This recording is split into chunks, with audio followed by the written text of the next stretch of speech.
Sepenggal kisah Dewi Sartika.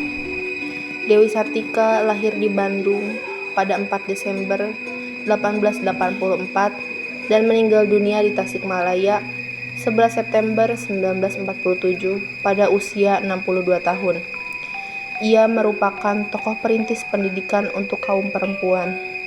Diakui sebagai pahlawan nasional oleh pemerintah Indonesia pada tahun 1966.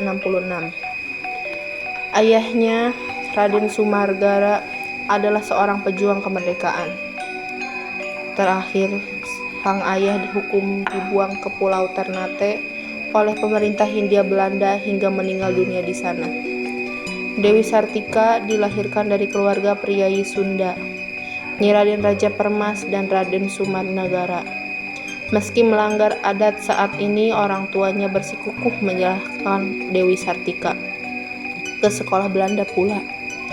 Sepeninggal ayahnya, Dewi Sartika dirawat oleh pamannya dan kakak dari ibunya yang berkedudukan sebagai patih di Cicalengka.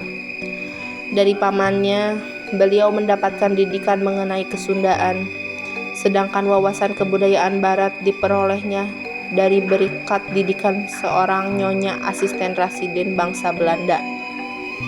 Sejak kecil, Dewi Sartika sudah menunjukkan bakat pendidik dan kegigihan untuk meraih kemajuan. Sambil bermain di belakang gedung kepatihan, beliau sering memperagakan praktik di sekolah, mengajar cara baca tulis dan bahasa Belanda kepada anak-anak pembantu di kepatihan. Papan bilik, kandang, kereta, arang, dan pecahan genting dijadikan alat bantu belajar. Raden Dewi Sartika yang mengikuti pendidikan sekolah dasar di Cicalengka sejak kecil memang sudah menunjukkan niat minatnya di bidang pendidikan. Dikatakan demikian karena sejak anak-anak ia sudah senang memerankan perilaku seorang guru. Sebagai contoh, sebagaimana layaknya anak-anak, biasanya sepulang sekolah, Dewi kecil selalu bermain sekolah-sekolahan dengan teman-teman anak perempuan sebayanya.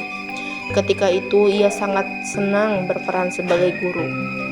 Waktu itu Dewi Sartika baru berumur sekitar 10 tahun ketika Cicalengka digemparkan oleh kemampuan baca tulis dan beberapa kata-kata dalam bahasa Belanda yang ditunjukkan oleh anak-anak perempuan kepatihan. Gempar karena di waktu itu belum banyak anak-anak, apalagi rakyat jelata, memiliki kemampuan seperti itu dan diajarkan oleh seorang anak perempuan. Berpikir agar anak-anak perempuan di sekitarnya bisa memperoleh kesempatan menuntut ilmu pengetahuan, maka ia berjuang mendirikan sekolah di Bandung, Jawa Barat. Ketika itu ia sudah tinggal di Bandung.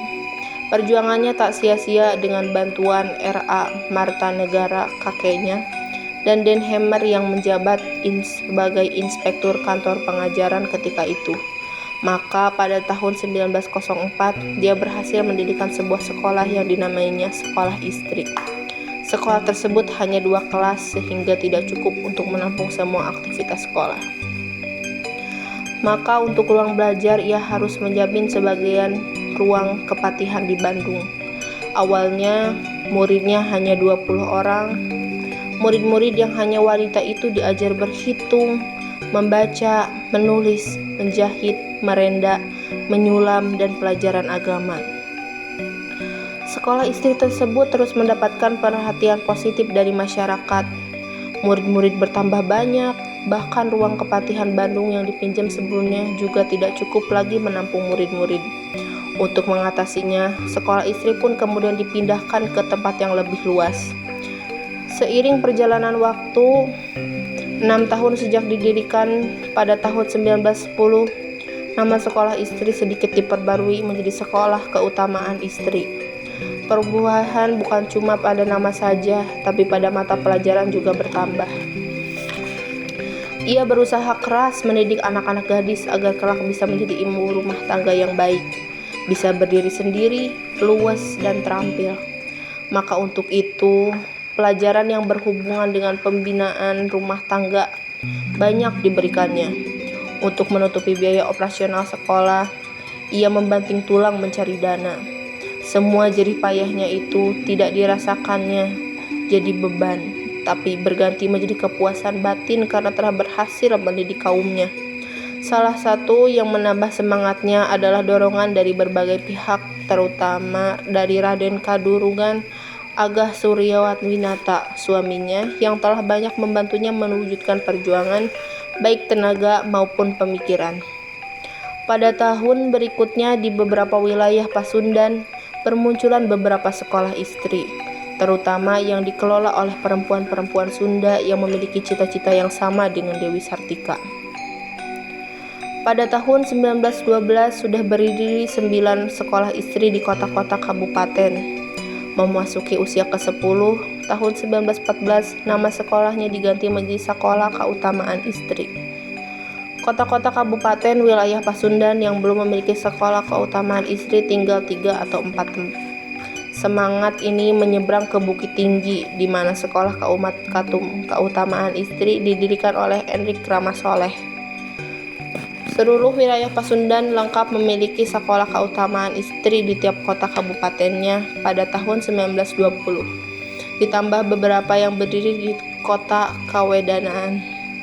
Bulan September 1929, Dewi Sartika mengadakan peringatan pendirian sekolah yang telah berumur 25 tahun, yang kemudian berganti nama menjadi Sekolah Raden Dewi. Atas jasanya dalam bidang ini, Dewi Sartika dianugerahi bintang jasa oleh pemerintah Hindia Belanda. Tahun 1906, Dewi Sartika menikah dengan Raden Karunduan Agah Suryawinata, seorang yang memiliki visi dan cita-cita yang sama. Guru di Sekolah Karang Pamulang, yang pada waktu itu merupakan sekolah latihan guru.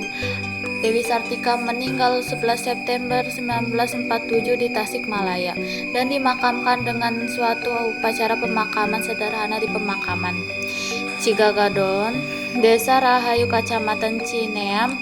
3 tahun kemudian dimakamkan kembali di Kompleks Pemakaman Bupati Bandung di Jalan Karanganyar, Bandung. Jangan tanya apa yang telah diberikan negara kepadamu, tapi apa yang telah kamu berikan kepada negaramu. Kata bijak tersebut sangat tepat menjadi panduan semua bangsa yang hendak menobatkan seseorang sebagai penerima gelar kehormatan pahlawan di negaranya.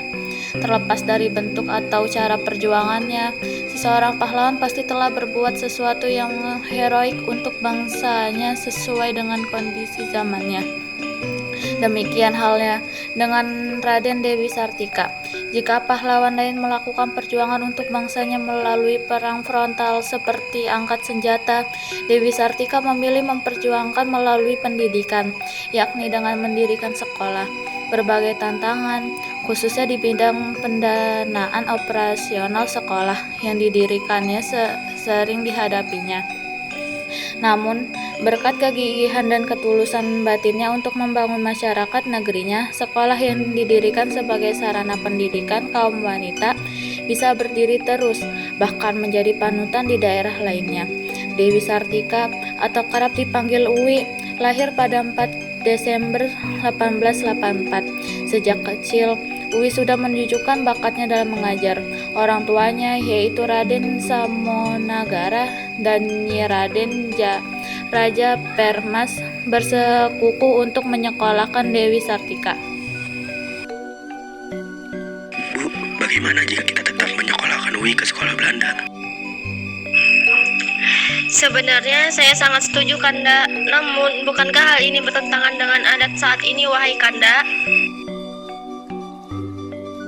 Hal yang kau katakan tidaklah salah, Dinda.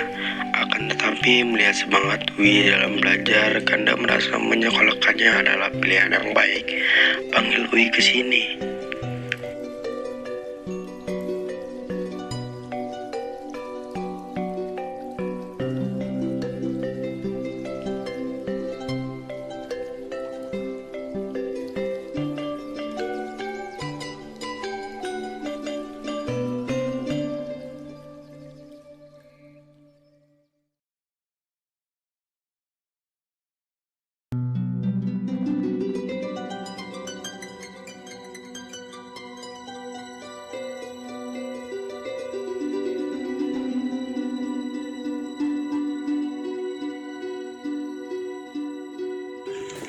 apa yang akan kita bicarakan, Ayahanda? Ayah dan ibu sudah sepakat bahwa kau akan melanjutkan ke sekolah Belanda. Benarkah? Terima kasih Ibunda, Ayahanda. Uwi senang sekali. Namun, kebahagiaan dari Dewi Sartika hanya sesaat. Ayahnya harus diasingkan ke Ternate karena pemberontakan yang dilakukan dan ia di drop out dari sekolahnya. Dewi Sartika beranjak menjadi gadis remaja yang cantik dan anggun. Karena kecantikan dan idealisme mengenai pendidikan, ada pria yang tertarik padanya, yaitu Raden Kanjeng Suryaningrat yang merupakan sepupunya sendiri.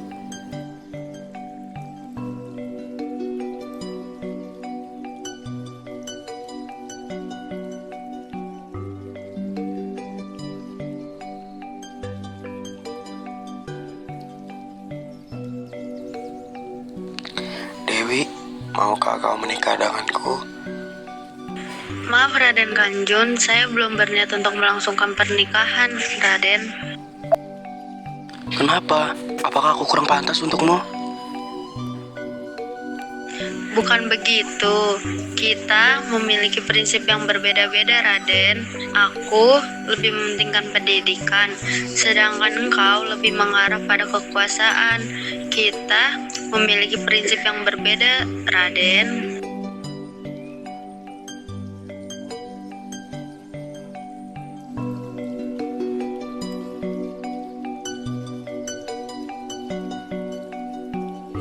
Tak lama dari penolakan tersebut, terdengar kabar bahwa ayahnya Raden Sumanagara meninggal dan ibunya Nyai Raden Raja Parmas kembali ke Bandung setelah sekian lama mengikuti suaminya di pengasingan. Uwi segera mengemas barang-barangnya dan pergi tanpa pamit pada keluarga pamannya.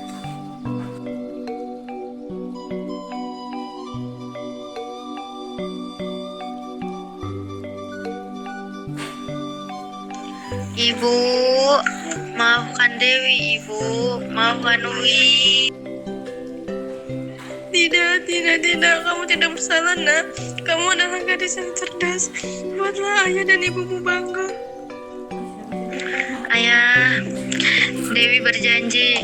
Dewi akan meneruskan perjuangan Dewi dalam hal pendidikan. Dewi janji, Ayah. Pada tahun 1906, Dewi Sartika memutuskan untuk mendirikan sekolah atas bantuan Bupati Bandung dan pemerintah kolonial. Sekolah apa yang hendak kamu rintis? Saya ingin mendirikan sekolah istri.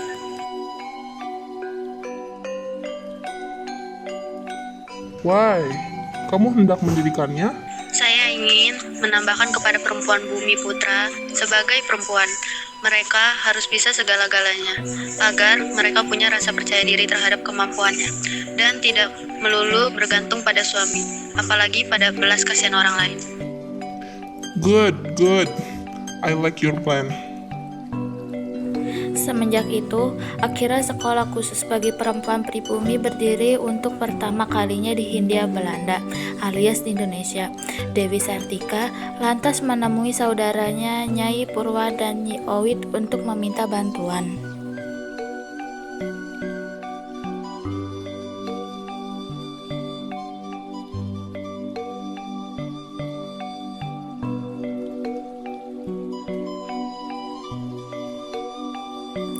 Tak biasanya kau datang ke sini. Ada gerangan apakah?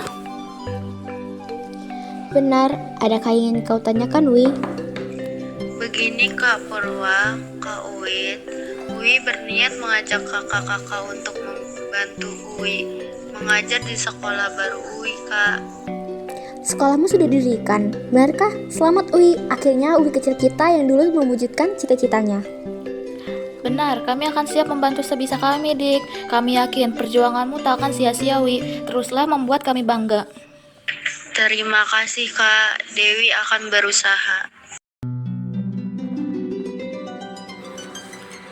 Dewi Sartika dan saudara-saudaranya terus mengembangkan sekolah istri. Hingga pada suatu waktu, pasukan Jepang memporak-porandakan semuanya.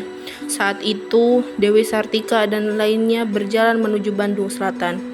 Ia tinggal di Ciamis dan mulai sakit-sakitan dan akhirnya wafat pada tanggal 1 September 1948.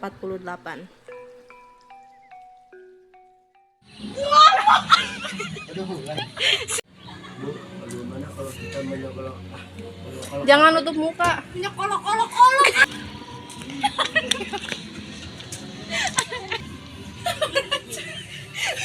Iya udah bener, tadi dikit lagi, jangan ketawa. Ayah dan ibumu sudah sepakat. Dah. Kok gak ngomong sih? Kok diem duluan? Kan tadi udah aku kasih. Ngomong apa enggak ngomong apa? Iya, jangan dilihat si bintang mah. Anggap aja gak ada. Ibu-tanya angkat tangan ke atas. Lihat si sorot ke atas langsung. Sok jalan.